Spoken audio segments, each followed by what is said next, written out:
Program funding for the Organic Odyssey was provided by the California Certified Organic Farmers Foundation, as well as the Transition to Organic Partnership Program. Visit their web pages or social media for all their amazing content and guidance on everything organic.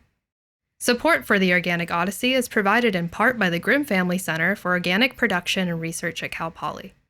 For more information or to support the center, please visit organic.calpoly.edu. That's organic.calpoly.edu for the Grimm Family Center for Organic Production and Research at Cal Poly. Support for the Organic Odyssey is provided in part by AgCom Central. Visit AgCom Central on twitch.tv or youtube.com for all content ag-related. That's AgCom Central on twitch.tv or youtube.com for AgCom Central.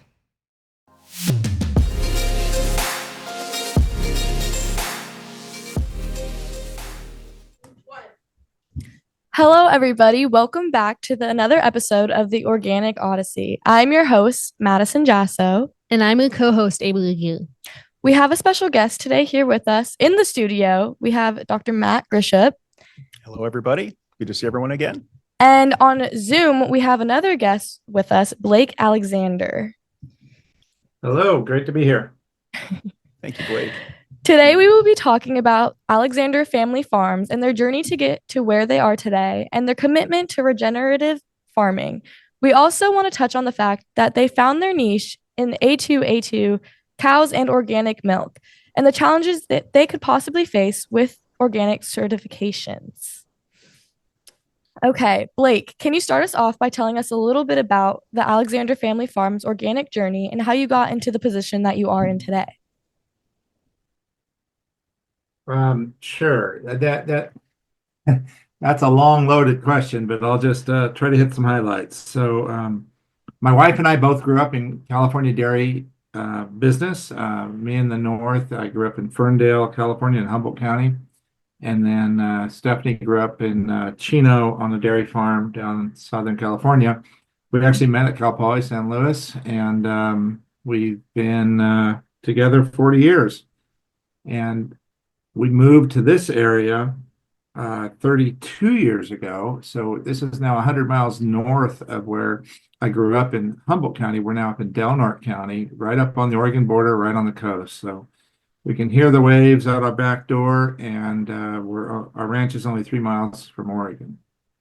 And we've been organic up here for about 25 years. We've raised 5 kids here, and the oldest 3 are married and working for us. And we actually have 7 grandkids. Wow. How much are you guys committed to regenerative farming? Well, we're fully committed. We we have been kind of farming with organic matter in mind for 30 some years. A friend of mine, John Schneider, who used to be our agronomist, kind of explained to me about the benefits of organic matter in building soil and building organic matter in soil, and the water holding capacity that comes with that, as well as the just nutritional benefits and having that sponge in the soil. And so we've been kind of working our grazing practices around growing larger green plants above ground, which means that you're growing deeper roots and building soil as you eat it off with cows. Those roots either slough off and become organic matter, or stored up energy gets back into rapid regrowth. And so both things always happen. And then as we started understanding and hearing about the term regenerative maybe 8 or 9 years ago, we were intrigued, and it seems to be now, I would just define it as a new word to describe an old system that I'm going to say our creator gave us, which is kind of farming in harmony with nature, paying attention to biology in the soil, paying attention to all the cycles, the carbon cycle, water, air, and all the nutrient cycling through the soil, through biology, bacteria, fungi, protozoa, microarthropods, things like that, nematodes.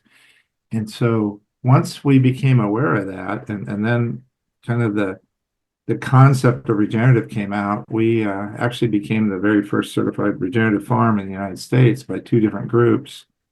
And that really isn't a goal that we set out to do. It just kind of happened. That happened about 4 years ago or so. And again, regenerative is just a new word to explain an old concept, which is farming in harmony with nature and trying to minimize the use of pesticides, plastics, and chemicals, fertilizers, things like that. I think I'm really excited about that because of the potential for sequestering carbon worldwide in land base is huge. I find it really fascinating that you mentioned that you and your wife met at Cal Poly. I feel like Alexander Family Farms is a prime example of what Cal Poly, of a product of Cal Poly students. Yeah, Great. definitely. That's cool. Yeah. In fact, Yeah. all five of our children went to Cal Poly, and Wow. Wow. yeah, there was one year when our oldest son stayed and got his MBA, and so we had four of our kids at Cal Poly 1 year. That was Wow. crazy. That's amazing. So thank you for sharing that. For the next topic, we want to get into some of the facts. With that being said, can you please tell us a little bit about the science behind A2 milk? Sure. So we learned about A2 milk in a book that was written called The Devil in the Milk by Keith Woodford. He's from New Zealand, and he wrote this book in 07, 08. We probably read it in 08. And for us, it was a big aha moment that we finally understood why there's consumers out there that I've known about my whole life that can drink goat's milk, but they couldn't drink cow's milk. And that didn't make sense to us. And so once we learned about the A1 gene, which is referred to as the devil in the milk, it's a mutated gene. So there's a 209 chain amino acid, and at intersection number 66, 67, there's a histidine where there's supposed to be a proline. And so that's what makes this a mutated gene. Then because of the proline there, it breaks off this little chain of 7 that they refer to as beta casein morphine and BCM, and that doesn't digest in most people's bodies, and it just floats around and causes issues. And it's as common as when you first put milk in your mouth and the phlegmy feeling you might get is an immediate reaction to that mutated gene, if you will. And so that's why dairy causes mucus and then later on downstream, tummy aches and whatever. And so a lot of people around the world believe that they're lactose intolerant, meaning that they're can't digest the milk sugar. And that doesn't make sense because all mammal milk has lactose in it. All mammal milk is A2. Yet we've got this mutated gene in the dairy cow that's on the protein side.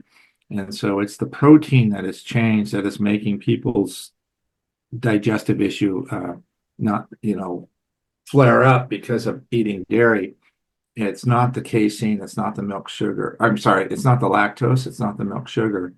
And the common sense test for me is that most of us were breastfed by mama and all around the world.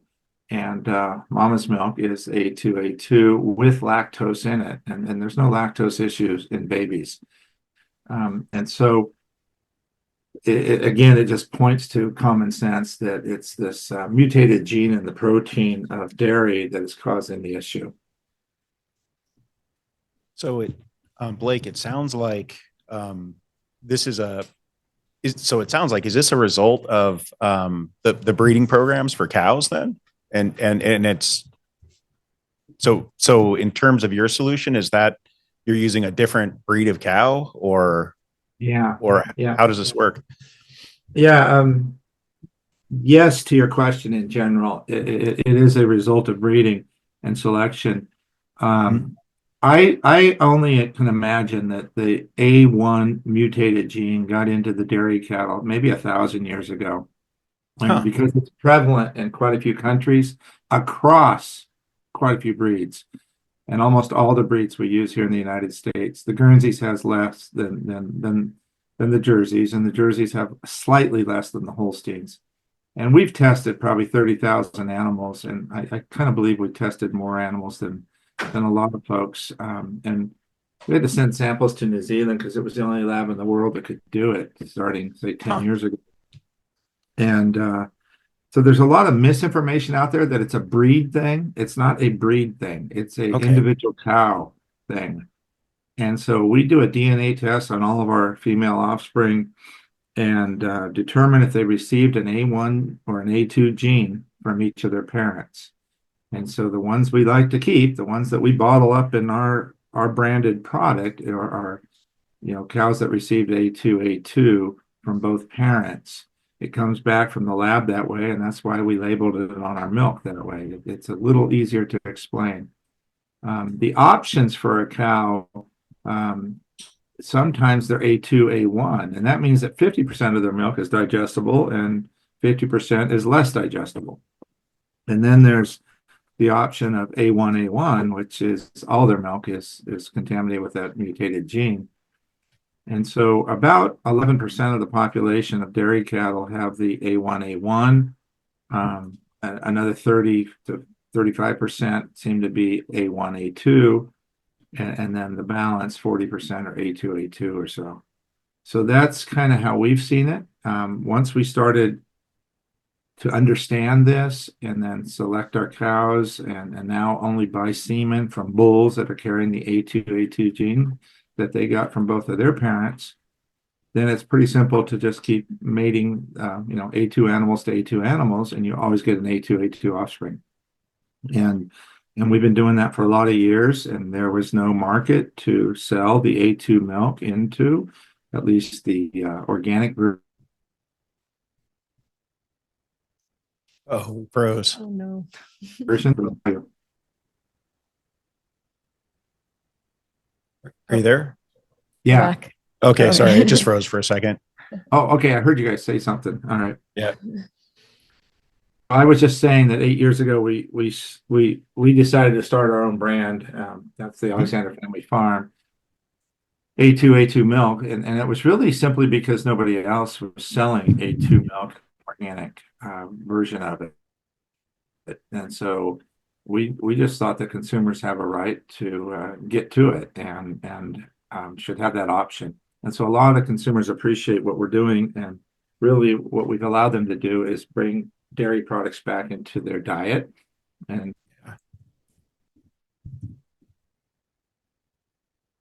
that feels really good. So it's a lot of fun to do. That's fascinating. And on a personal note, my wife later, we're both kind of 50 or thereabouts, discovered that she was having a lot of digestive issues with milk. And this is new to me. So I'm going to be talking with her. We pretty much just, went away to all plant-based milk substitutes. That's really fascinating. And it does make a lot of sense because it's a protein versus a carbohydrate, which, you can get allergic to a carbohydrate, but it's usually proteins. Yeah, so no, exactly. No, you're excellent point, Matt. And I'll just say this is very similar story to wheat, and the gluten in wheat is your wife is very normal, and we hear these stories all the time that people have been off dairy for a long time, and then they try our products, and they're 90% of the time they're good with our milk, which is really fun. It's exciting. I was at a conference a couple of weeks ago with a guy from Canada. He's carrying his lactate pills in his pocket. That's my wife. He drank some of our milk the day before and didn't have issues. And I was like, yeah, cool, dude. You can now throw that whole bottle away. And it's here's the little test. If your wife can't eat pizza or can't eat cheese, things like that, there is no lactose in cheese. Right. There's no lactose in pizza. And so it's clearly the protein that's the problem, not the sugars, not the carbohydrates. Well, that's awesome. I really appreciate you sharing that, Blake. And I think my wife's going to be really excited too. So Cool. Thanks. Moving on, our next question is more aimed to you, Dr. Grisham. How do you think the rise of A2 cow milk and organic farming practices can reshape the future of sustainable agriculture and dairy production?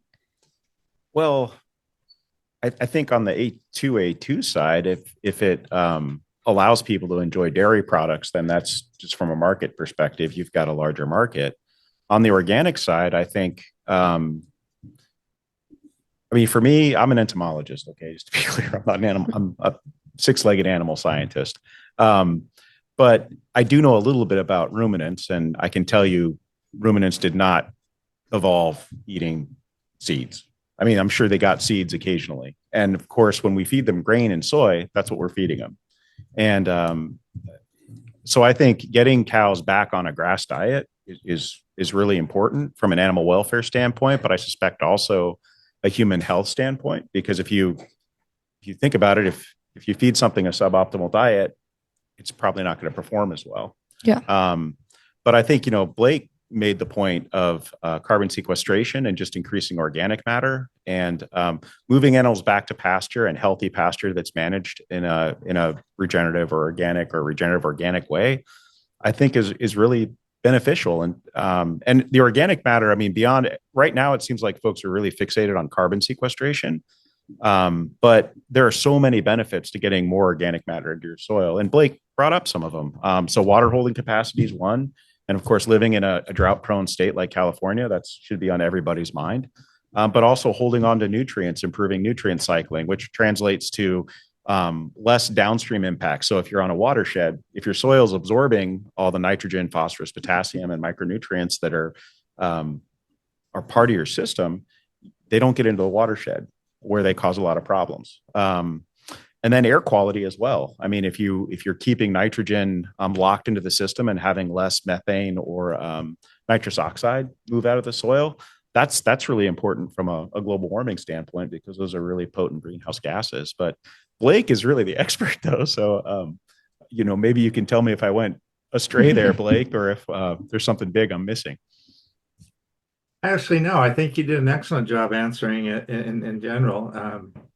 I think we've gotten away from the question. I don't really remember the detail of the question right now, but I like your answer. Thanks.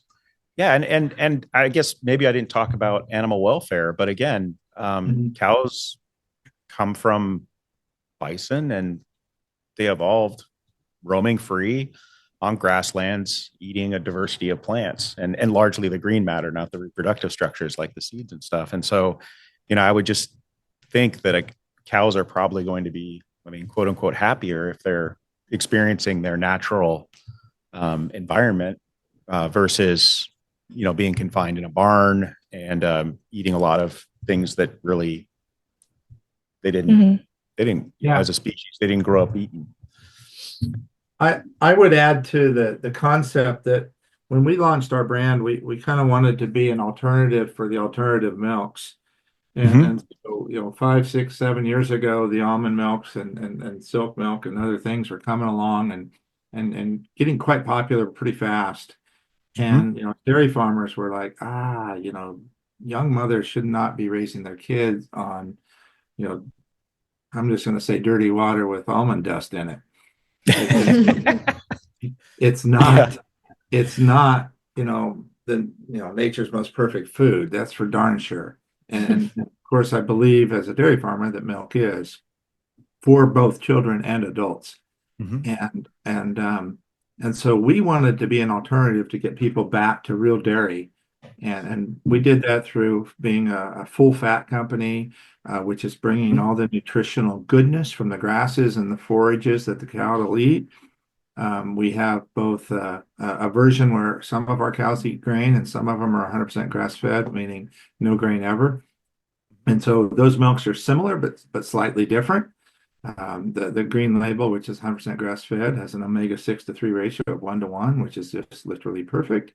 And a little more higher nutrients, phytonutrients and whatnot. And then our 6% butterfat full fat milk is more loaded with fat, but yet those cows get a little bit of grain, so the omega-6 ratio is maybe 3:1 instead of with the perfect 1:1.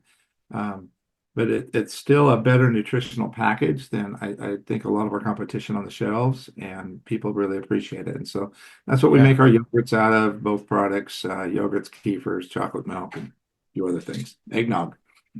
Yeah. So curious when you talk about a whole fat milk. Again, I'm not a dairy expert, but what I do Yeah. know in larger, co-op dairies and stuff, if you're buying whole milk from one of those, so say like Dean Foods or something like that, you're not really getting whole milk. You're getting skim milk that's had fat back added to it, to Yes. get to the whatever percentage they're advertising. So is what you're talking about, is it then milk that's direct from the cow and not separated and manipulated, or is it? Yeah. Yeah, generally, so I'll start with our 100% grass-fed milk. It's our green labeled bottle. That milk is just whatever the cows gave us that week. And so all Okay. we do is pasteurize it and put it in a bottle. So we don't Nice. standardize it. We don't set the point of butterfat at a predetermined number. And then there's a little QR code on the bottle. You snap that into your phone. Look, it takes you to our website where you put in the date that's on the bottle, and then Mhm. our website will tell you what the butterfat was that week and protein and whatnot. And so it's whatever the cows gave us that week, and it might range from 4.1 to 4.9, I've seen. And so that's the butterfat content of our milk. And then our red label milk, we decided to start with whatever the cows gave us and then add a little extra butter fat to bring it up to 6% to Okay. give the consumers an option that they've never had. So it's a rich, creamy milk. And Yeah. once you get used to it, it makes others taste like water. So Yeah, it something I found amazing with, because when before I came back to California, and we lived in Michigan, there were some raw milk, small dairies around us, and we would occasionally get raw milk that was all grass fed. And what amazed me was how seasonally the flavor of the milk would change so much based on what the cows were eating. So I think that's really cool to hear that on your green label you've got that. Yeah. That representation of the cow's relationship with the environment, because I don't know, at first it was a little weird to us, but very rapidly it was pretty neat, because Yeah. there was this seasonality to something that, again, from a mass market standpoint, is so standardized that New Jersey, California, Florida, it doesn't matter if you go and buy a half gallon of I'll just continue to pick on Dean's Foods, I guess, big dairy giant. It's going to taste the same. I mean, there's no Yeah. Yeah. there's no local character to it. So it's Yeah. really cool to hear that you all are expanding into that market space and giving folks these new choices. It's really awesome. Yeah. And we literally labeled it on our bottle as a seasonal full flat, right? Awesome. And because it does change with the seasons, let's just say winter and summer. And primarily because the cows eat a lot of grass all spring, summer, and fall, and then the grass slows way down in the winter, and then they're Mhm. eating stored hay or haylage, and it's just slightly different feed stuffs with a little more acid in it because it got fermented or whatever, and of course that flavors the milk slightly, Yeah. and so yeah, that's food as God intended is all I can say. Yeah. And the other thing, just as you pick on the larger companies, so whole milk across the country, the standardization is 3.25% butterfat. Right. So we're almost double that with our 6%, and way above it with our grass fed as well. And in California, whole milk is defined as 3.5% butterfat. Okay. Not a big difference, but there's just more stuff in our milk. There's more butter fat, there's more protein, there's more solids, other solids, which would be minerals and sugars. And our cows have been selected to really make, I guess, healthy milk that's nutrient dense with a lot of integrity from forages, from pasture. And we've selected cows from all over the world that have the ability to do that. So we don't just milk U.S. Holsteins or Jerseys. Our cows are crossbreeds, and our favorite breed, while we're on it, is Fleck V from Germany. We've been Oh, using that breed for 7 years, or 11 years. And before that, it was all New Zealand crosses. And so our cows are just a collage of different colors, and and the kind of cows that are comfortable going out and walking a lot every day and working for a living. That's great. So how about, I'm sorry, I'm No, asking it's all kinds of okay. questions, but how about your pasture management? So, and your feed ration. So you mentioned that you do feed a little bit of grain to some for one of your brands. Do you raise your own feed in addition to your pasturage, and what do you do for your pasturage? Yeah, so we let's just start with pasture. My family's been growing grass and pasture for 100 years in Ferndale, and so it was my great grandfather started the farm.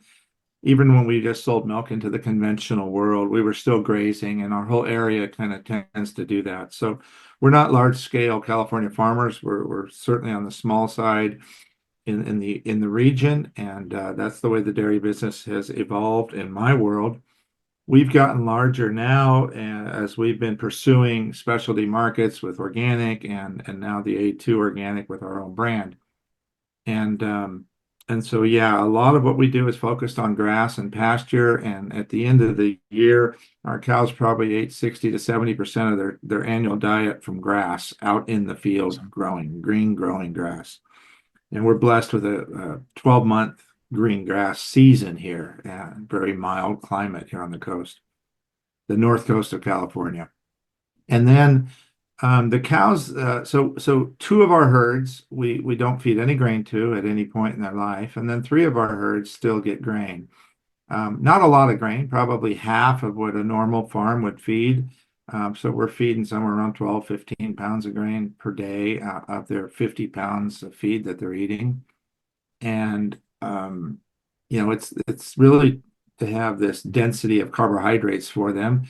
It's easier for those girls to, stay a little healthier, fat wise, body condition wise, so they can put on weight a little easier.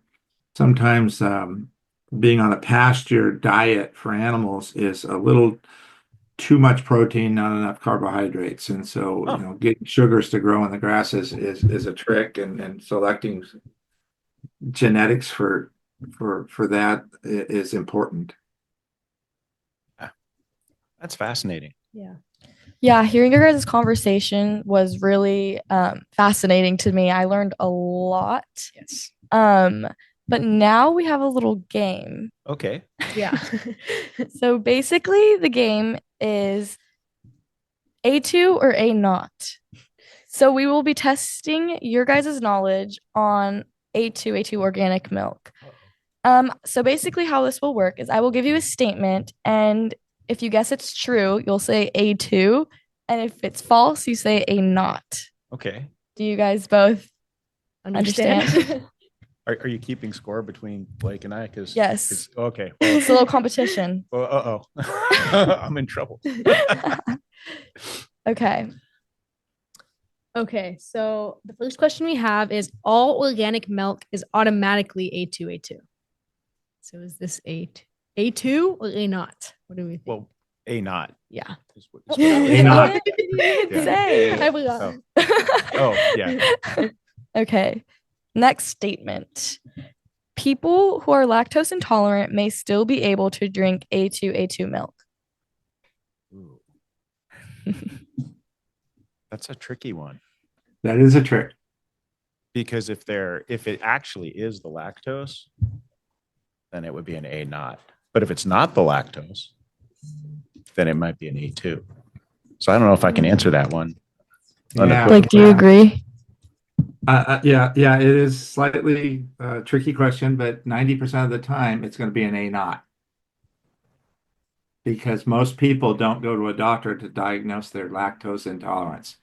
Right. They just pick it up from a friend because it's trendy. Yeah. Mhm. Well, on here we have A2, but honestly, I trust you guys more. Yeah, definitely. So I'm gonna guess that it is A not. Okay. Okay. But Next both could statement. be true. So got it. Okay. So the next statement is A2 milk only comes from one special breed of cows. I just learned that today. Yeah. So I'm saying A not. A not. A not, correct. Okay. A2 organic milk can still contain antibiotics.